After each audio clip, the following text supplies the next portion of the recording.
మనం బైక్ లో petrol కొట్టిస్తాం, car నడుపుతాం, ఇంట్లో గ్యాస్ తో వంట చేస్తాం. కానీ ఒకసారి ఆలోచించారా, ఇవన్నీ ఒకే ఒక నల్లటి ద్రవం క్రూడ్ ఆయిల్ నుంచే వస్తాయని? అయితే అసలు ఆ నల్లటి ముడి చమురు పెట్రోల్, డీజిల్, గ్యాస్ గా ఎలా మారుతుంది? ఈ వీడియోలో దీని వెనుక ఉన్న అసలు సీక్రెట్ ఏంటో క్లియర్ గా తెలుసుకుందాం. ముందుగా క్రూడ్ ఆయిల్ అంటే ఏంటో చూద్దాం. ఇది భూమి లోపల పొరల నుంచి తీసే ఒక చిక్కటి నల్లటి ద్రవం. ఇది డైరెక్ట్ గా వాడే ఆయిల్ కాదు, ఇది ఒక మిక్చర్. అంటే ఇందులో పెట్రోల్, డీజిల్, గ్యాస్ అన్ని కలిసిపోయి ఉంటాయి, ఏవి విడివిడిగా ఉండవు. దీనిని మనం వాడుకోవాలి అంటే ముందుగా రిఫైన్ చేయాలి, అప్పుడే మనకు కావాల్సిన ఫ్యూయల్స్ వస్తాయి. ఈ క్రూడ్ ఆయిల్ ని తీసుకువెళ్లి రిఫైనరీలో వేస్తారు. అక్కడ చేసే మొదటి పని ఏంటంటే దాన్ని 400 డిగ్రీ సెంటీగ్రేడ్ల వరకు బాగా వేడి చేస్తారు. అంత వేడికి ఆ ఆయిల్ ద్రవ రూపం నుంచి ఆవిరిగా మారుతుంది. ఇదే ప్రాసెస్ లోని నెక్స్ట్ స్టెప్ కి మెయిన్ బేస్. అసలు మ్యాజిక్ ఇక్కడే జరుగుతుంది. రిఫైనరీలో ఒక పెద్ద టవర్ ఉంటుంది, దీన్ని డిస్టిలేషన్ కాలమ్ అంటారు. ఈ టవర్ లో ఒక ప్రత్యేకత ఉంది. టవర్ కింద భాగంలో వేడి చాలా ఎక్కువగా ఉంటుంది, పైకి వెళ్లే కొద్దీ అది చల్లబడుతూ ఉంటుంది. ఇందాక మనం వేడి చేసిన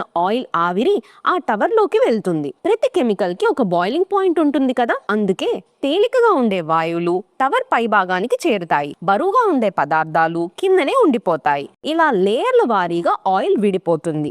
ఆ టవర్ లో పైనుంచి కింద వరకు ఏమేమి వస్తాయో చూద్దాం. ఎల్పిజి మరియు గ్యాస్, ఇది చాలా తేలిక, అందుకే పైన వస్తుంది. పెట్రోల్, గ్యాస్ కింద లేయర్ లో వస్తుంది. కిరోసిన్ ఆ తరువాత కింద దొరుకుతుంది. డీజిల్ ఇంకాస్త కిందకి వస్తే డీజిల్ ఉంటుంది. బిటుమెన్, ఇది చిట్ట చివరి బరువైన లేయర్, రోడ్లు వేయడానికి వాడే తారు. చూసారా, ఒకే ఆయిల్ నుంచి ఇన్ని ప్రొడక్ట్స్ ఎలా వస్తున్నాయో? అయితే టవర్ నుంచి రాగానే ఫ్యూయల్ రెడీ అయిపోదు, దీనిపై మరికొన్ని ప్రాసెస్లు చేస్తారు.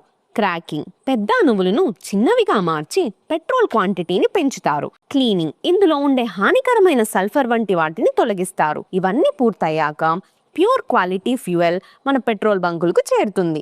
సో అదన్నమాట విషయం. మనం రోజు వాడే పెట్రోల్, డీజిల్, గ్యాస్ అన్ని ఆ నల్లటి క్రూడ్ ఆయిల్ నుంచి పుట్టినవే. ఒక చిన్న సైంటిఫిక్ ప్రాసెస్ ద్వారా వాటన్నిటిని విడదీసి మనం వాడుకుంటున్నాం. సైన్స్ ఎంత పవర్ఫుల్ అనేది చెప్పడానికి ఇది ఒక బెస్ట్ ఎగ్జాంపుల్. ఈ వీడియో మీకు నచ్చితే లైక్ చేయండి. ఇలాంటి మరిన్ని ఇంట్రెస్టింగ్ విషయాల కోసం ఇప్పుడే సబ్స్క్రైబ్ చేసుకోండి.